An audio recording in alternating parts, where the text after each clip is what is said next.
Olá! Hoje nós vamos falar sobre demências.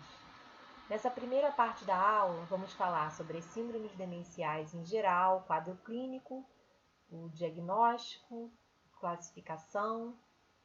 E na segunda parte, vamos falar sobre os principais tipos de demência. Demência pode ser compreendida como uma síndrome caracterizada por declínio cognitivo ou comportamental persistente que interfere com as atividades sociais ou profissionais do indivíduo e que independe de alterações do nível de consciência. Então é importante que a gente saiba, primeiro, que é necessário um prejuízo do que o paciente era anteriormente, ou seja, é necessário que exista um declínio em relação a um nível prévio. E outra coisa é que uma alteração exclusiva da memória não caracteriza síndrome demencial. A síndrome demencial, ela se caracteriza por alterações cognitivas como distúrbio de memória, mas não só distúrbio de memória. Além dele, distúrbios da linguagem, distúrbios das funções executivas, distúrbios de orientações visuais e espaciais, distúrbio de personalidade e comportamento. E a gente vai falar sobre cada um desses distúrbios. Nos distúrbios da memória, inicialmente há um prejuízo da memória imediata, que é aquela memória de segundos, minutos. Posteriormente, de memória recente, aquela memória de horas, dias, até a memória remota, que é aquela de semanas, meses e anos, que é a memória antiga, aquela que é mais consolidada no cérebro, portanto, é a última que se perde. Compromete a capacidade de adquirir ou evocar informações recentes, de fazer novas memórias, desvio de memória anterógrada. Repete as mesmas perguntas ou assuntos, esquece compromissos ou onde guardou seus pertences. Lembrando que apenas um prejuízo da memória não significa síndrome demencial, mas, na maioria das vezes, os pacientes eles iniciam um quadro com alterações de memória, principalmente na doença de Alzheimer, que é a maior causa de demência. Na doença de Alzheimer, o paciente inicialmente ele refere alteração de memória, começando com memória recente até a alteração de memória mais antiga. Nos distúrbios de linguagem, o paciente inicialmente pode ter dificuldade para nomear os objetos. Ele tem parafasias, que é um erro de linguagem, na qual ele substitui uma palavra por outra. Por exemplo, você mostra para ele um relógio e ele fala anel. Ele tem dificuldade na escrita posteriormente e dificuldade na compreensão numa fase mais tardia. Então, assim como a alteração de memória, o distúrbio de linguagem também é gradativo, com alterações inicialmente sutis até um mutismo acinético numa fase mais avançada da doença. Distúrbios de funções executivas. O paciente tem dificuldade em realizar tarefas complexas, cuidar das finanças, planejar atividades complexas ou sequenciais. A gente pode chamar que ele tem uma alteração chamada apraxia, dificuldade em realizar um ato motor na ausência de fraqueza, de perda sensitiva e qualquer outro déficit neurológico envolvendo a parte afetada. Então, ele vai ter dificuldades para se vestir. O paciente pode pegar uma escova de dente e tentar escovar o cabelo. Ele pode ter incapacidade de copiar uma figura geométrica, incapacidade de executar uma sequência de ato motor voluntário complexo, por exemplo, ao dirigir, passar a marcha antes de ligar o carro. Ele pode ter incapacidade também de executar um comando, como dar tchau, estalar os dedos, quando é solicitado. Então, alterações de funções executivas. O paciente pode ter também distúrbios das funções visoespaciais. Ele desconhece trajetos corriqueiros. Então, de casa para o trabalho, ele se perde em locais, em trajetos que já eram bem conhecidos por ele. Ele pode apresentar a prosopagnosia, que é o não reconhecimento de faces conhecidas dos próprios familiares. O paciente pode apresentar também distúrbios de personalidade e comportamento, alterações do humor, agitação, apatia, desinteresse, desinibição, comportamento obsessivo, compulsivo ou socialmente inaceitáveis, que muitas vezes podem até preceder os distúrbios de memória ou outros distúrbios cognitivos, principalmente nas demências frontotemporais, onde o paciente ele pode ter essa alteração de comportamento mais proeminente. É aquele paciente que inicialmente era apático, era mais tranquilo e agora está mais agitado, desinibido, falando palavras obscenas, por exemplo, o que não era do feitio dele anteriormente. Ou então, uma alteração de humor, como uma depressão, que a depressão ela é uma pseudodemência, é um diagnóstico diferencial de demência. Mas muitas vezes essa alteração de humor ela pode iniciar ali um quadro demencial, né? Pode ser o início de um quadro demencial. Bom, os critérios para o diagnóstico de demência de qualquer etiologia são esses, referidos aqui desde 2011, onde os sintomas cognitivos ou comportamentais que interferem na habilidade do trabalho ou de atividades usuais, declínio em relação a níveis prévios, não são explicáveis por delírio ou doença psiquiátrica maior. 2. Comprometimento cognitivo detectado mediante anamnese e avaliação cognitiva ou testagem neuropsicológica. 3. Comprometimentos cognitivos ou comportamentais que afetam pelo menos 2 dos seguintes domínios: memória, funções executivas, habilidades visoespaciais, linguagem, comportamento ou personalidade, que foi o que a gente acabou de falar. E a gente pode classificar as demências em doenças neurodegenerativas e demências secundárias. Doenças neurodegenerativas que são primárias, né, do sistema nervoso, doença de Alzheimer, que é a demência mais prevalente. Mais de 50% dos casos de demência são por doença de Alzheimer. Demências por corpos de Levy, a demência frontotemporal.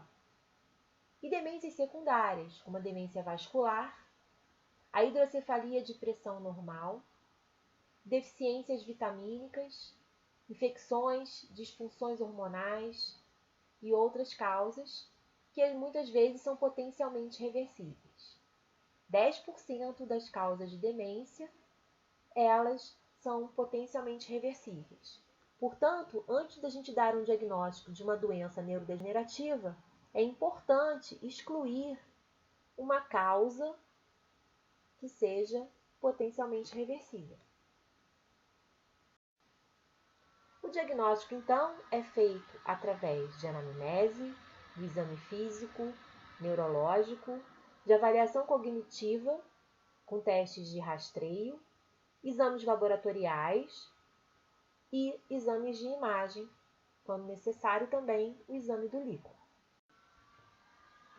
Na anamnese, já na identificação, avaliar a idade desse paciente. Sabemos que nas doenças neurodegenerativas, a faixa etária é mais avançada. Nas demências pré-senis, podemos pensar em outras causas, até potencialmente reversíveis. Temos que saber o início do quadro, se foi insidioso ou se foi um início mais agudo ou subagudo. A evolução, se é uma evolução que está sendo rapidamente progressiva ou lentamente progressiva. Se tem algum quadro de infecção associado, anormalidades metabólicas. Avaliar as funções cognitivas, que a gente já pode avaliar pela própria anamnese. Alteração de comportamento, o paciente está mais apático, deprimido ou mais agitado, se tem distúrbios do sono, alucinações, uso de medicamentos, comorbidades como hipertensão, diabetes, dislipidemia, pensar em uma doença vascular, né? E aí a gente pode pensar numa demência vascular, hábitos de vida, tão importante avaliar, fazer uma anamnese bem minuciosa. No exame clínico e neurológico, é importante a gente buscar se há alterações, né, de doenças específicas que possam estar causando uma síndrome demencial. E às vezes uma alteração concomitante à alteração cognitiva, como é o caso da doença de Parkinson. A gente vai ter, então, no exame neurológico, alteração de uma síndrome parkinsoniana, com tremor, bradicinesia, hipocinesia, rigidez, né, hipertonia plástica, né, sinal de roda dentada, e, além disso, a síndrome demencial.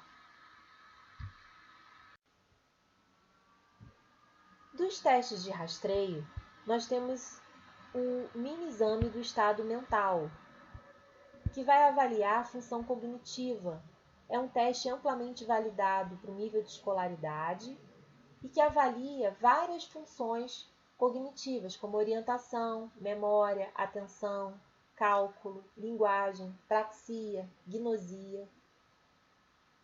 Então, ele avalia essas várias funções cognitivas através, então, de perguntas de orientação, tempo, espaço, registro de memória imediata, memória recente, atenção e cálculo, recordação aqui, então, de memória recente, linguagem, de nomeação, escrita, leitura, compreensão e praxia também, né, construção então de uma figura geométrica, no valor total de 30 pontos.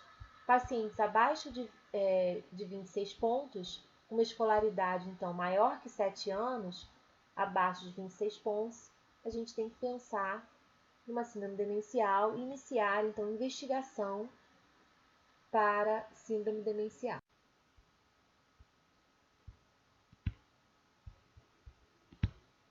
Outros testes também para rastreio de síndrome demencial é o teste de fluência verbal, onde você vai solicitar que o paciente diga o maior número, por exemplo, de animais possíveis em 1 minuto. Então, a gente cronometra em 1 minuto, ele tem que falar no mínimo 13 animais, se ele tiver escolaridade mais de 8 anos. Outro teste de rastreio é o teste do relógio, onde você vai pedir para o paciente desenhar um relógio, colocar os números e os ponteiros marcando uma hora determinada. Então, ele tem que fazer o círculo do relógio, ele tem que colocar os números no local certo e, se você, por exemplo, pedir para ele colocar 2h30, 2h30, ele vai ter que colocar, então, os ponteiros certinho na hora que você pediu, solicitou. Então, veja aqui no exame normal, um paciente com doença de Alzheimer numa fase mais precoce e aqui numa fase mais tardia. Qualquer perda de ponto nesse teste é necessária a investigação, indica, né, uma necessidade de uma maior investigação, síndrome demencial. Essa investigação, então, pode ser feita através de exames laboratoriais. Então, esse aqui são os exames recomendados pelo Departamento Científico de Neurologia Cognitiva e do Envelhecimento da Academia Brasileira de Neurologia para o diagnóstico de síndrome demencial. Então, é o mínimo de exames que a gente tem que pedir para esse rastreamento. O hemograma completo, ureia e creatinina, proteínas totais e frações, as enzimas hepáticas, TSH e T4 livre, ácido fólico, vitamina B12, cálcio sérico, sorologia para sífilis e sorologia para HIV em pacientes menores de 60 anos ou quando você suspeitar de HIV.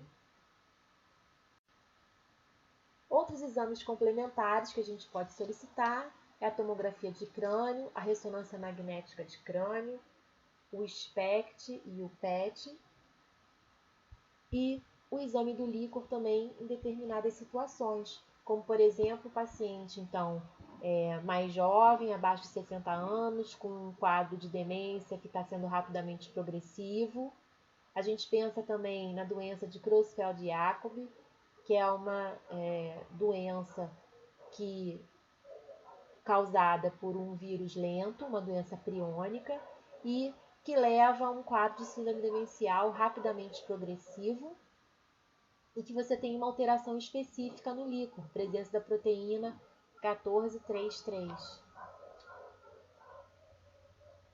que é um marcador, então, dessa doença no líquor. Não é uma doença que seja frequente, é um quadro mais raro, mas se você pensa num quadro também de infecção ou na síndrome demencial causada pelo HIV, você também pode fazer a pesquisa do vírus aqui no líquor.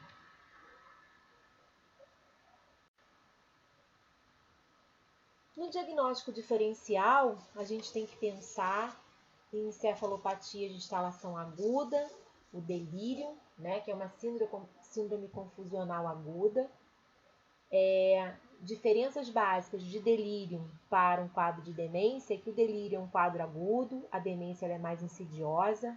No delírio ele pode ter um curso mais flutuante e a demência é um curso mais progressivo, pelo menos na maioria das vezes. No delírio você tem um prejuízo muito grande de atenção, então um déficit de atenção muito importante, e na demência a atenção ela pode estar ou normal ou pouco diminuída.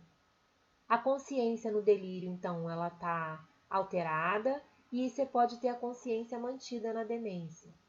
Ele vai estar no delírio desorientado no tempo e no espaço, e na demência você pode ter um prejuízo também de orientação. E a memória pode estar prejudicada, então, em ambos, tanto na demência quanto no delírio. E o delírio é a alteração, então, psiquiátrica, e a depressão é um grande diagnóstico diferencial também nas síndromes demenciais, inclusive podendo causar um quadro que a gente chama de pseudodemência. Então é muito importante num quadro de depressão, inicialmente, que você suspeita que esse paciente ele possa estar tendo também uma síndrome demencial, a gente pensar que primeiro tem que tratar a depressão, até para ver se esse paciente ele vai ter alguma melhora do prejuízo, né? Alguma melhora dessa alteração cognitiva. Porém, você tem que acompanhar esse paciente, porque pode ser também um quadro inicial de demência. E aí, progressivamente, mesmo tratando a depressão, esse paciente ele vai evoluir para um quadro, vai se agravar, né? Um agravamento do quadro. Quanto ao tratamento, a gente tem que pensar qual é o tipo de demência, para tentar fazer o tratamento específico. Sabendo que 10% dos quadros de síndrome demenciais, eles podem ser de uma demência potencialmente reversível. Então, por isso é importante o nosso diagnóstico diferencial, por isso é importante o nosso rastreamento laboratorial ou através de exames complementares. E agora a gente vai falar então um pouquinho sobre os principais tipos de demência. A doença de Alzheimer é, sem dúvida, o principal tipo de demência. Ela é uma doença neurodegenerativa, cerebral, primária, progressiva, irreversível, né, e de curso fatal. A sua prevalência dobra a cada 5 anos após os 65 anos. O principal fator de risco é a idade. Tem um substrato genético importante também ali na base da doença de Alzheimer. E ela é responsável por mais de 50% dos casos de demência. O sexo feminino ele é mais prevalente do que o sexo masculino, e o paciente muitas vezes tem uma história familiar ali presente. Quanto à patogenia da doença de Alzheimer, observem então que a gente vai encontrar atrofia cerebral difusa, né? Então aqui um cérebro normal, com as suas cisuras, fissuras, e aqui um cérebro atrófico, que a gente vê uma atrofia difusa, né? Então um alargamento aqui dessas cisuras, das fissuras, e pouco parênquima. Além disso, a formação então das placas senis e placas amiloide, né, que são formadas por uma clivagem anormal de proteína precursora do amiloide, que é uma proteína transmembrana, e que libera os peptídeos beta-amiloide que se agregam e formam a placa amiloide. Então, uma formação de placa amiloide que vai levar também a uma alteração, né, uma alteração então sináptica, um efeito tóxico sobre as sinapses e a doença de Alzheimer. Aqui alterações neurofibrilares, emaranhados neurofibrilares. Então, quanto à fisiopatologia da doença, a gente tem essa cascata do amiloide, né, que ocorre. Então, essa cascata do amiloide, ela tem fatores que são substratos base disso, né, a idade e alterações genéticas já predisponentes na doença de Alzheimer. Vão levar, então, ao acúmulo de proteína beta-amiloide. Então, ocorre uma clivagem anormal dessa proteína precursora da amiloide, que é uma proteína transmembrana. A formação, então, de placa amiloide. Isso leva a uma disfunção sináptica, ativação glial, aqueles emaranhados neurofibrilares que a gente mostrou agora, e morte neuronal. Há também hiperfosforilação da proteína tau. Então, isso vai causar um efeito tóxico também sobre as sinapses e que leva a um declínio cognitivo. Então, esse aqui é o eixo central da doença de Alzheimer. Então, a gente tem um eixo central com fator aqui principal, precipitante, idade e genética. Só que existe também um eixo aqui paralelo de fatores que podem tanto agravar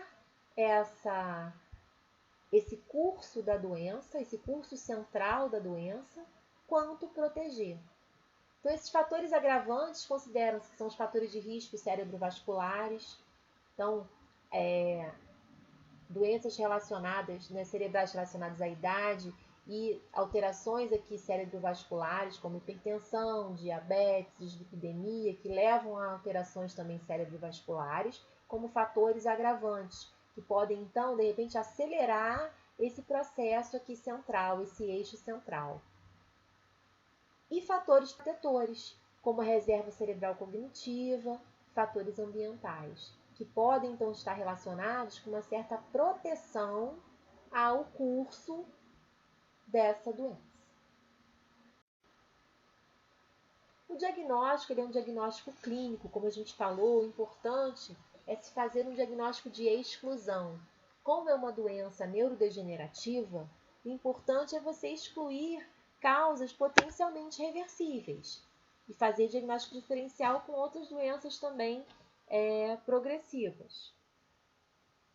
Basicamente, o diagnóstico é clínico, né, com uma síndrome amnésico-apráxico-agnósica, ou seja, com alteração de memória, alteração de praxia, né, daquelas funções executivas do paciente, e alterações agnósticas de não reconhecimento, daquelas funções visoespaciais estão comprometidas.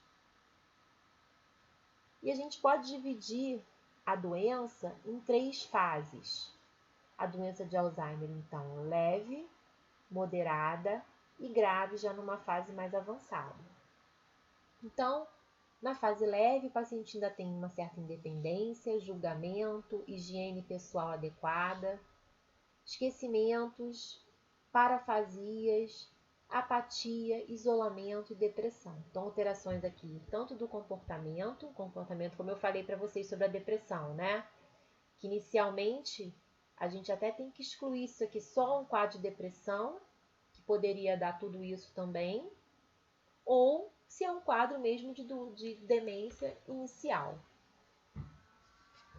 Alterações, então, da memória, elas são também esse esquecimento, alteração de memória, aquela progressiva, começando com alteração de memória imediata, recente, então aqui do início leve.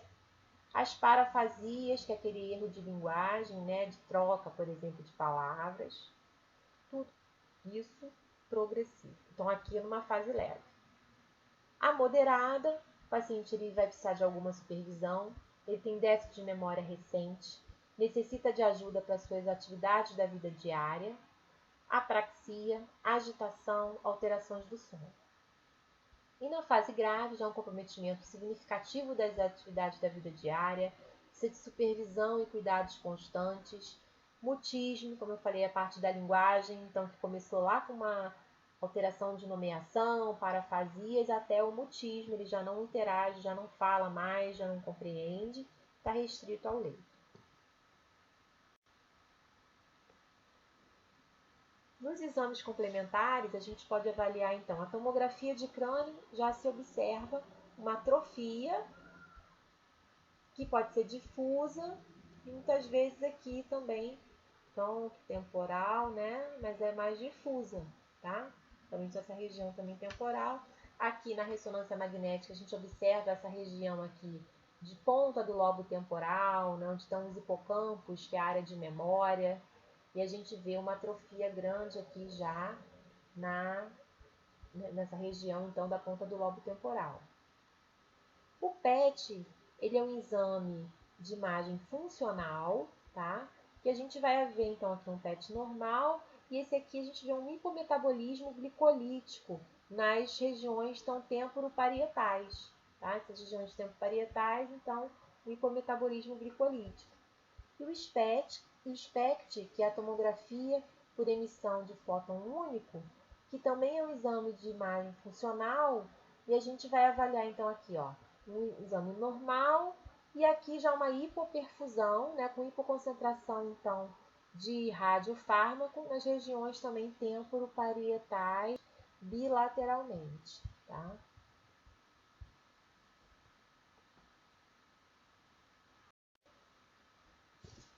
Do tratamento, a gente não tem até o momento um tratamento curativo. Existem doenças que não são curáveis, mas não existem doentes que não podem ser tratados. Então, isso aí é uma frase até da Associação Brasileira de Alzheimer. Então, o que a gente pode oferecer para esses nossos pacientes, o que a gente tem até o momento de medicação comprovada, né, de benefício comprovado para esses pacientes com demência de Alzheimer, então, são os anticolinesterásicos, que diminuem então a degradação de acetilcolina na fenda sináptica, que atua, né, que a acetilcolina é um neurotransmissor que atua na cognição, e ela está diminuída então na fenda sináptica. Então, os anticolinesterásicos, eles evitam essa degradação da acetilcolina. São eles a donepezila, a rivastigmina, galantamina. E os antagonistas são utilizados então nas fases leve a moderada da doença de Alzheimer, nesses estágios leve a moderado. E os antagonistas do receptor NMDA, que é a memantina, já nos estágios mais moderados da grave, que modulam também a neurotransmissão glutamatérgica. Controle de fatores de risco, então é o que a gente falou, né? Que podem acelerar aquele eixo central da doença. Então, que seria controle de pressão arterial, glicemia, colesterol, do tabagismo, sedentarismo. Então, manter uma atividade física, né, e mental diária, que também isso aqui ajuda na reserva cognitiva e que vai influenciar naquele eixo, né, também central da fisiopatogenia da doença.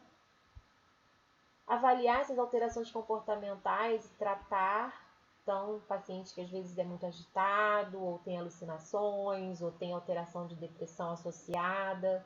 Então, são medicamentos que a gente vai fazer também para tentar melhorar essa parte, dar uma qualidade de vida para esse paciente. E orientação ao cuidador. Também, muitas vezes, você vai ter que ajudar essa pessoa a lidar com a situação, né? Então, tá aqui as medicações, então a donepezila com suas doses, posologia, alguns efeitos colaterais, então, principalmente gastrointestinal, insônia, anorexia, que são efeitos comuns desse tratamento com os anticolinestérásicos. Mas muitas vezes, se o paciente ele tem um efeito colateral e sempre começando então com uma dose menor e aumentando até a dose máxima progressivamente. E muitas vezes, se o paciente ele tem algum efeito colateral com uma medicação, não implica que ele possa ter com todas. Então, você pode tentar uma outra alternativa, caso a sua primeira escolha tenha causado efeitos colaterais no paciente. A doença dos corpos de Lewy ou corpos de Levy causa uma síndrome demencial e o paciente ele tem associado uma síndrome parkinsoniana. Então, além do quadro de demência, do quadro cognitivo, ele também tem uma síndrome parkinsoniana. Ou seja, bradicinesia e hipocinesia, é um paciente que vai ter rigidez, aquela rigidez característica, né, hipertonia plástica com sinal de roda dentada, aquela face hipomimética, ele pode ter tremor, instabilidade postural e, além disso, a alteração, então, cognitiva. O Parkinson, a doença de Parkinson, ela também pode levar a uma síndrome demencial. Como que a gente pode diferenciar, então, a doença dos corpos de Lewy para a doença de Parkinson? Se as duas podem dar síndrome demencial também. É porque na doença de Parkinson, a demência ela pode aparecer, mas numa fase mais avançada da doença.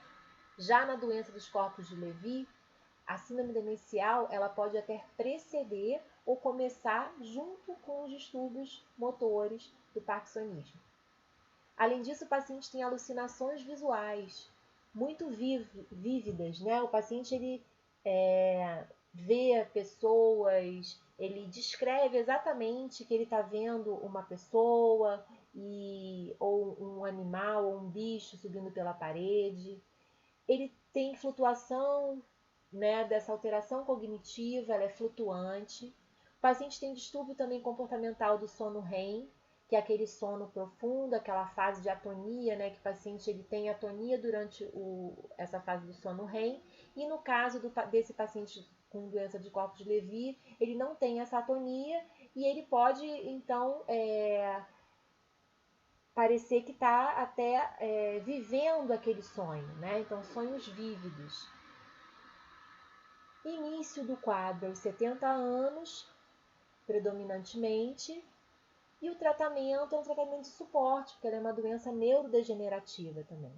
Então, como ele tem uma síndrome parkinsoniana ali também associada, o paciente ele usa a levodopa como na doença de Parkinson.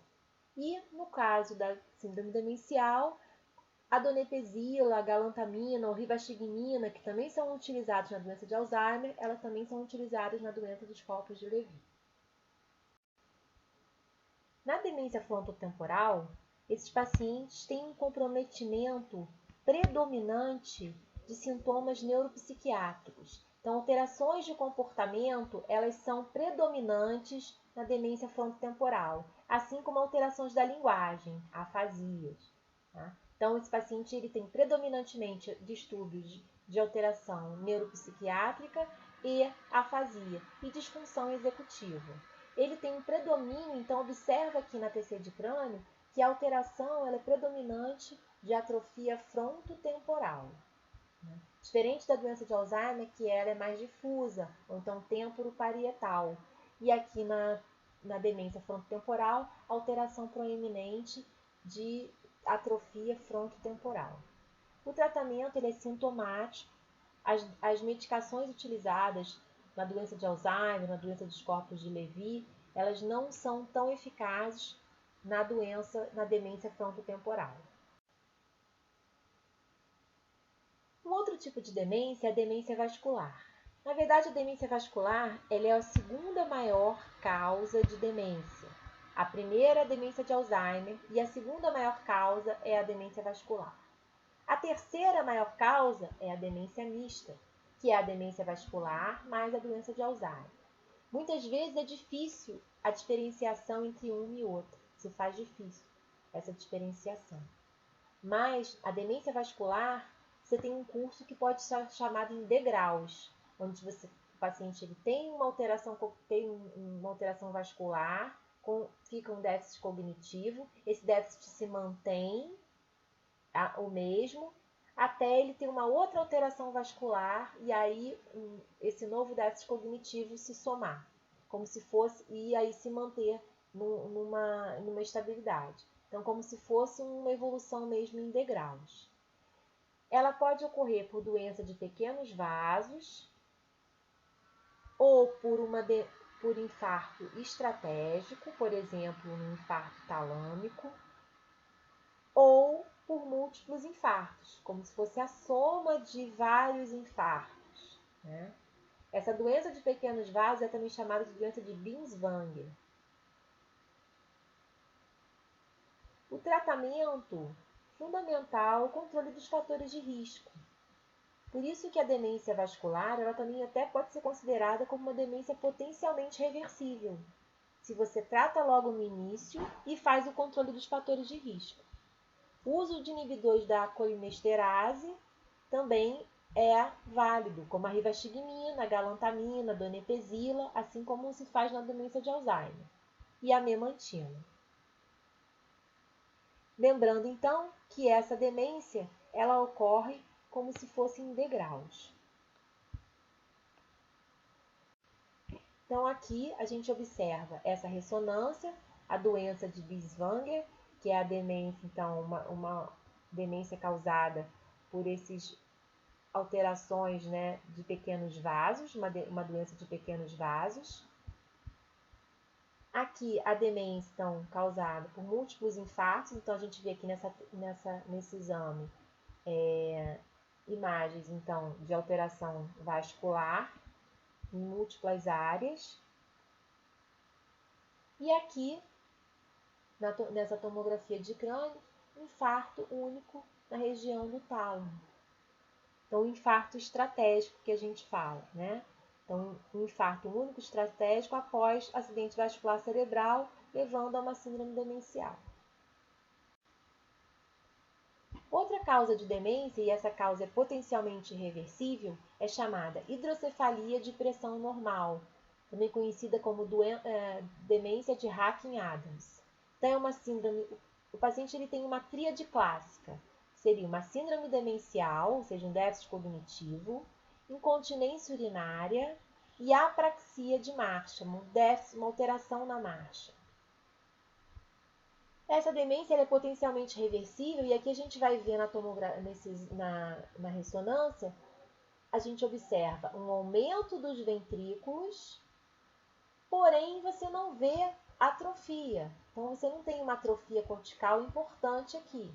Então a gente tem um aumento do ventrículo sem uma atrofia importante. Então é considerada hidrocefalia de pressão normal. O tratamento seria uma derivação ventrículo-peritoneal. Para você ver se esse paciente ele vai se beneficiar dessa derivação, desse tratamento, a gente pode fazer o TAP test. O que é o TAP test? É a coleta de líquor seriada e você vai observar se há melhora do déficit do paciente, tanto cognitivo, quanto da incontinência urinária, quanto da marcha. Caso haja uma melhora, é indicado se fazer o tratamento então com a derivação ventrículo-peritoneal. Então, uma causa de demência potencialmente reversível. E para terminar, vamos falar sobre o déficit cognitivo leve, que pode ser considerado como uma fase que antecede uma síndrome demencial, principalmente a doença de Alzheimer. Então, ele pode ser um estado de transição entre a função cognitiva normal e a doença de Alzheimer. Só que a gente não pode considerar como um quadro de demência, porque o paciente ele vai ter apenas queixa de comprometimento da memória. E a gente viu que apenas o comprometimento da memória, ele não classifica como uma síndrome demencial. Ele não se define como síndrome demencial. E a função das atividades da vida diária desse paciente é normal. Então, não há também um prejuízo das atividades de vida diária, não há um prejuízo do que o paciente era previamente do que é agora, ele consegue fazer as atividades dele normalmente. e o restante da função cognitiva geral é preservado. Então, ele tem apenas uma queixa de memória. Porém, é um estado que pode ser considerado de transição entre uma função cognitiva normal e a doença de Alzheimer. Mas, infelizmente, até o momento, o FDA não aprovou nenhum tratamento específico do déficit cognitivo leve. E nem nada que possa interromper a sua progressão para a doença de Alzheimer. Bom, pessoal, essa é a bibliografia que foi utilizada nessa aula. Qualquer dúvida, esse é o e-mail que vocês podem entrar em contato e até mesmo para dar um feedback das aulas. Obrigada por terem assistido e até uma próxima.